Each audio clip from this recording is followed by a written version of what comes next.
All right, folks, what is going on? This is episode 384 of the First and Frame Rate Show.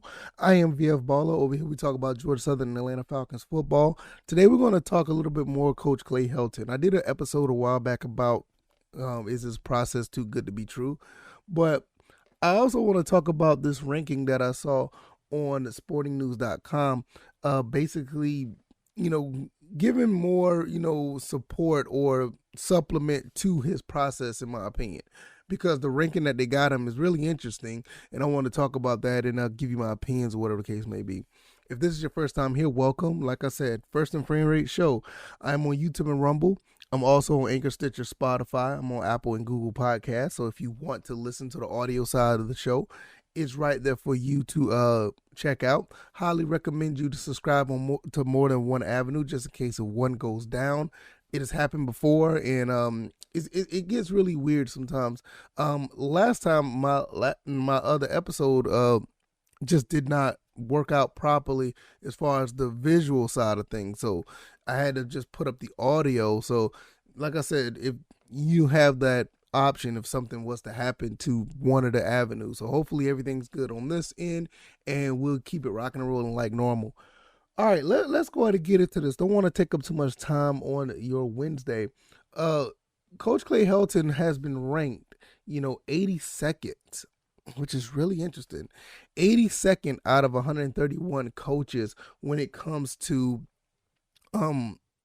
college football coaches this year. And this is like 2022. Now, this ranking came out like a month ago. This is my first time seeing it, which is actually surprising. I usually look at stuff like this and just, just think about it. And should I give it some weight? Should I give it some credence?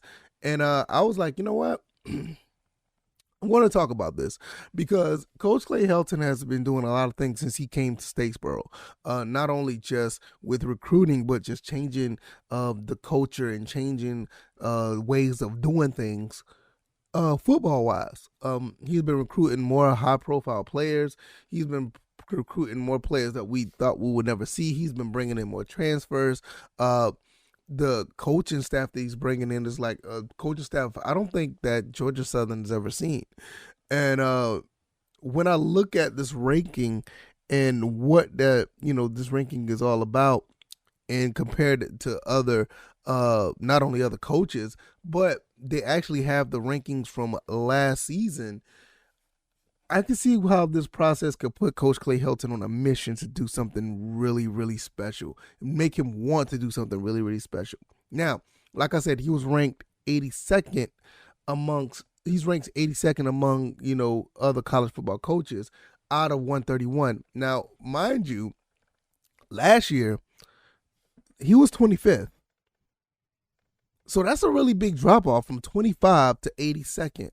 Is it fair? Is it warranted? I'm not really sure, but I can't see how this not give Coach Clay Helton like some fire to show people what he's made of, what he can do, what he's capable of putting on the field at a place like Georgia Southern in a I like to say this, a powerful Group of 5 conference, and actually be a winner here and make things turn around. Now, I don't think that Coach Clay Helton looks at stuff like this. I don't. That's what we're here for. We're here to look at stuff like this and actually analyze and act like that we are, like experts, whatever the case may be. But I can understand if he was to look at something like this and it gives him motivation to like, I'm going to show them. And for some reason, I look at some of the comments that like USC fans give out and what they be saying, the things that they don't need to say, in my opinion. I can see where that I look at us as a fan base, give this, whole ranking motivation to push Coach Clay Helton, root for Coach Clay Helton, defend Coach Clay Helton to do a great job. And I think this is something that he should, this is like a perfect scenario for him to do so. When you have a fan base like Georgia Southern that, I think the stigma of us being like a fan base that's really stubborn, I think that's starting to wear off a little bit, because in the beginning, we were a fan base. Was a fan base that did not want to let go of the tradition that we had. But as things move on and we see what players that are coming in and the type of coaches, the type of coaching staff that we have, and what has happened in the spring game, I think a lot of that has kind of fell off. A lot of that has fell off. We don't hear too much of that. There's a lot more support now and a lot more excitement. So if you're listening to this and you come across this, first of all, I appreciate you coming by. But when you look at the 82nd ranking out of 131 from a guy who was just 25th and actually did a pretty good job, and I don't care what USC fans say because these guys are kind of they're different. I'll just say that. When you look at what I see. I just thinking about USC fans just made me lose my train of thought. I hate that. But anyway, when you look at this ranking and you see where things could go, don't care about what they say, but this fan base here looks like that we could, motivate not only just Coach Clay Helton, but this team. Man, I just really want to apologize because I cannot stand these USC fans sometimes. I just lose train of thought. I just lost train of thought thinking about them. But I want to jump over to the next thing that I wanted to talk about with Coach Clay Helton. I think I found out what I remember. Last year, he went 1-1, and the year before that, he went 5-0, and only losing to Oregon in the Pac-12 championship. So even though it was a short season with the pandemic or whatever, I feel like Coach Clay Helton did overall did a pretty good job for them. Yeah, he had a couple of down seasons, but USC fans, in my opinion, sometimes they can be a little delusional. They think they need to be at the top of the football food chain every year, which every team should have that type of aspirations. But we also have to understand. I mean, USC hasn't really been relevant since like Pete Carroll. They've been putting out talent, but they haven't been really relevant like that where, okay, every year we're going to be vying for a national title. No. But I will say this. I think Coach Clay Helton got a bad rap after losing to Stanford, and that caused him to drop from 25th all the way to 82nd. And I think he's going to be able to redeem himself going into this next endeavor with Georgia Southern. There's no doubt in my mind. You got guys like Kyle Van Treese at quarterback and Colton Fitzgerald actually coming down. And he, I talked about him the other day. He's in Statesboro now, and all the recruits that are there that are coming in for this upcoming season and even in 2023, which I just talked about that in the last episode, where we got some big time receivers that are coming through. It's going to be really exciting to see, what really happens. And I would be remiss if I wouldn't say this. We had another receiver that committed about a week or so ago as well. Jaden Gibson, he committed to Georgia Southern on the 24th of June. Another receiver, 6'1", 175. So this whole process of bringing in talent, bringing guys in, all it just needs to be done is to be put in implemented and put in place to be successful. And that 82nd ranking should be able to start moving up, next year. And I think it will. I'm still sticking with the 8-4. I think that we'll be able to obtain that with the schedule. A lot of people just don't know what's going on here. A lot of people are, this is a small school in South Georgia. A lot of people don't understand or pay attention to what has been happening. They just look at it from a distance. And I know some of those questions that some teams have or some analysts have are warranted, because I have those questions too. Like, all right, what's really going to happen when we play against Ball State or UAB, or when we play against Nebraska? It's less than 2 months away when we play Morgan State. So this is coming up really quick. The questions, I'm not saying that they're bad questions. They're warranted because there's question marks there. But for people to say like, hey, this is a recipe of having a losing season without questioning what possibly could happen, I think that's wrong. Because we have a lot of that, especially when it comes to, USC fans, and some people even in our own, fan base. They have, just outright, in their mind, they have concrete takes where they say, "Hey, this is not going to work out." To me, I feel like it's kind of short sighted to see that. It's one thing to say that this is gonna happen when you just bring in a coach, you bring a few guys in to bring in as staff members, and you keep some of the old people around, and you still trying to figure out what type of offense, how it will work with some of the personnel that we still have. You can make a case that Coach Clay Helton gutted this entire team from the inside out. This team don't look the same. Yeah, we have some excellent talent that's holding over and staying, but it's mostly on the defensive side, which the defense didn't really have an issue. And for them to replace C.J. Wright so quickly is phenomenal. It's one of the biggest problems that I thought it was going to have going into 2022, because the rest of the defense is fine. The entire offense has pretty much been flipped. You had a quarterback that moved to wide receiver. You had a utility guy that could play quarterback, running back, and receiver is strictly going to be a receiver now. You got guys that are receivers that could be playing their position and doing more at that position. You have a quarterback that came in that's a veteran.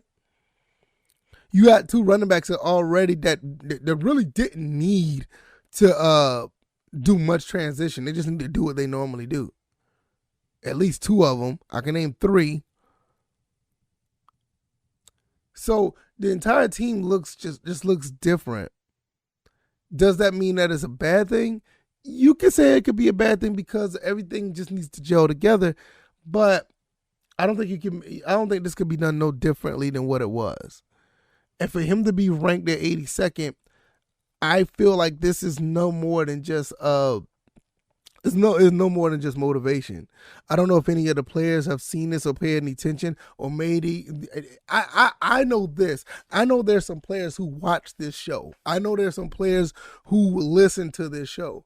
And if this is their first time listening to this, I would implore, and hopefully it works, to have those guys to be motivated to not only show that they are being affected positively with this coaching change, but they're also being motivated to show that their coach is a lot better than what's been shown in this article here. And there's no doubt in my mind, I know he's better than 82nd. I don't want to go up against other coaches and have, to compare to what's here. I don't want to do that.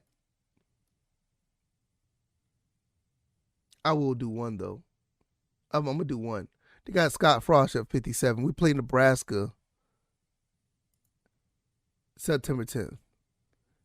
And they got him 57th. I said this before already, and I don't want to go too far in this, but I said this before. Scott Frost and Nebraska are not what you think they are. They're not what you think they are. I don't think they're this big juggernaut football team that's going to run over a lot of teams this year. I think Georgia Southern has a legit chance to do something here.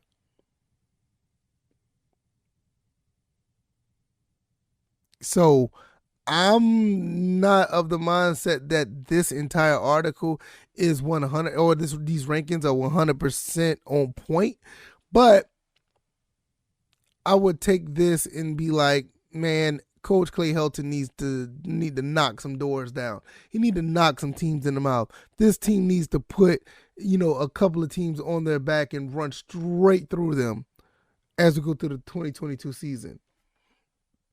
I want to see 8-4. I want to see 8-4. Is it going to happen? Probably not, but I want to see 8-4. I'm sticking with it. There's no other way around it. And that's something I've been on since day one.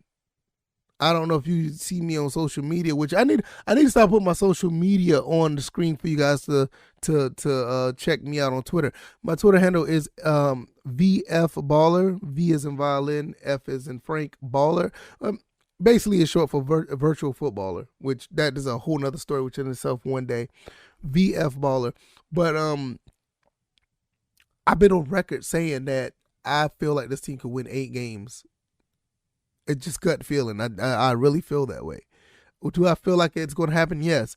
Logically, if I think with my brain and say, is it going to happen? Excuse me. Logically, probably not. But my gut feeling, I have a feeling that's going to happen.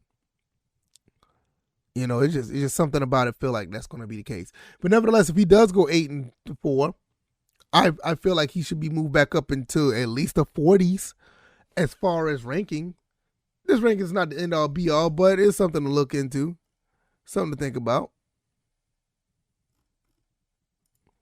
I want to know what you guys think. I want to know what you guys' thoughts. What do you guys think about all this? If you like this commentary, if you like this podcast, hit the like button, share this podcast, subscribe to the channel if you haven't already.